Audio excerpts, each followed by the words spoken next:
আচলতে নীতিন গাডকাৰী ডাঙৰীয়াই সৰ্বসাধাৰণ ৰাইজক তেওঁ পৰীক্ষাগাৰৰ নমুনা হিচাপে ব্যৱহাৰ কৰাই আছে। এই যে E20 ইথানলযুক্ত পেট্ৰল, ইয়াৰ জৰিয়তে কাৰ উপকৃত হৈছে? সৰ্বসাধাৰণ ৰাইজ নে আমাৰ দৰে বাণিজ্যিক বাহন চলোৱা চালক শ্ৰমিকসকলৰ? যদি উপকৃত হৈছে তেতিয়াহ'লে নীতিন গাডকাৰী ডাঙৰীয়াৰ পুত্ৰসকল উপকৃত হৈছে। কোটি কোটি টকা তেওঁলোকে ভাৰতবাসীৰ ৰাইজৰ পকেট কাটি কাঢ়ি লৈ গৈছে। আজি আপোনালোকে দেখিছে ৰাস্তাই পদূলিয়ে গাড়ীবোৰ ষ্টাৰ্ট বন্ধ হৈ গৈছে, ইঞ্জিনৰ সমস্যা হৈছে। যোৱাকালি আমি দেখিছোঁ গুৱাহাটীৰ মাজমজিয়াত GS ৰোডত বিজেপিৰ বেনাৰ লাগি থকা এখন গাড়ী তেওঁলোকে ঠেলি ঠেলি লৈ গৈছে। এনেকুৱা নহয়তো যে তেওঁলোকৰ পেট্ৰল ভৰাবলৈ পইচা নাই। তেওঁলোকে পেট্ৰল ভৰাইছে, সেই পেট্ৰলত ওলাইছে কুঁহিয়াৰ ৰস আৰু পানী।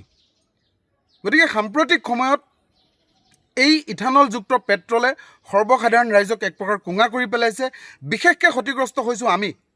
আজি বাণিজ্যিক চালকসকলৰ অৱস্থা কি হৈছে? পূৰ্বতে পেট্ৰলৰ মূল্য কিমান আছিলে আৰু আজিৰ তাৰিখত ইথানলযুক্ত পেট্ৰলৰ মূল্য কিমান হৈছে? আকাশলংঘী মূল্য বৃদ্ধি হৈছে, বিপৰীতে ভাড়া বঢ়া নাই।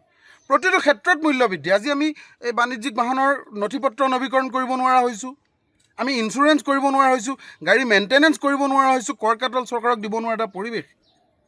আমাৰ পকেট কাটি পইচা কাঢ়ি লৈ যোৱা হৈছে। কিমান যন্ত্ৰণা সহ্য কৰিম আপোনালোকে চিন্তা কৰকচোন। যোৱা কিছুদিনৰ আগত তেওঁলোকে কি কৰিলে? SLD নামত আমাৰ পৰা পইচা লৈ গ'ল অসম পৰিবহণ বিভাগে। তাৰপাছত আহিলে আপোনাৰ GPS। এতিয়া আকৌ নতুনকৈ আহিছে VLTD। এই VLTDৰ নামত 18,000 টকা আমাৰ পৰা বলপূৰ্বক তেওঁলোকে উলিয়াই লৈ যাব বিচাৰিছে। কেনে অত্যাচাৰ, কেনেকৈ শোষণ কৰিছে আমাক কওক। আমি উন্নয়ন বিৰোধী নহয়তো, উন্নয়ন লাগে,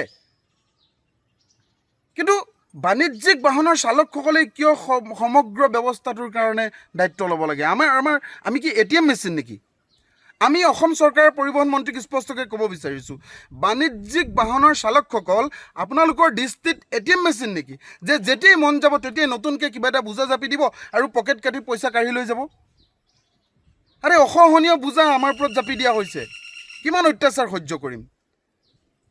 অলা, উবেৰ, ৰেপিডো আদি প্ৰতিষ্ঠানক নাকি লগাব পৰা নাই, ভাড়াৰ নীতি, ভাড়াৰ নিৰিখ প্ৰস্তুত কৰিব পৰা নাই।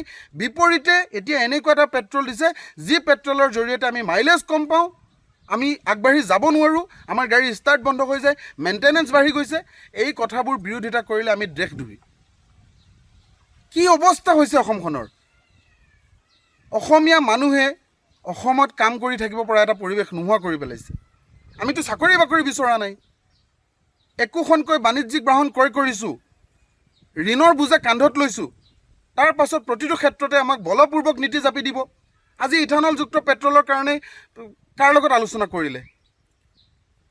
গাড়ী নিৰ্মাণ কোম্পানীৰ সৈতে আলোচনা কৰিছে নে অসমৰ পৰিবহণ চালক সন্থাসকলৰ সৈতে বহি আপোনালোকে আলোচনা কৰিছে যে আপোনালোকৰ ওপৰত এনেকুৱা এটা বোজা জাপি দিব বিচাৰিছোঁ যিটো বোজা আপোনালোকে সহ্য কৰিব পাৰিব নে নোৱাৰে?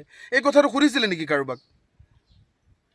যেতিয়াই যি মন যায় তেনেকৈ কৰি থাকিলে নহ'ব। আমি স্পষ্টকৈ কৈছোঁ, অসমৰ প্ৰতিটো শ্ৰমিক সংগঠন, পৰিবহণ শ্ৰমিক সংগঠন ঐক্যবদ্ধ হৈছে আৰু এই ইথানলৰ যি আমাক বলপূৰ্বক বোজা, VLTD চুইচৰ যি বলপূৰ্বক বোজা, বাণিজ্যিক বাহনৰ চালকসকলক পকেট কাটি নিয়াৰ যি আপোনালোকৰ চৰিত্ৰ, এই চৰিত্ৰ যদি তাৎক্ষণিকভাৱে বন্ধ নকৰে তেতিয়াহ'লে ৰাজপথত প্ৰবল প্ৰতিবাদৰ সন্মুখীন হ'বলৈ অসম চৰকাৰ আৰু অসম পৰিবহণ বিভাগ সাজু থাকক।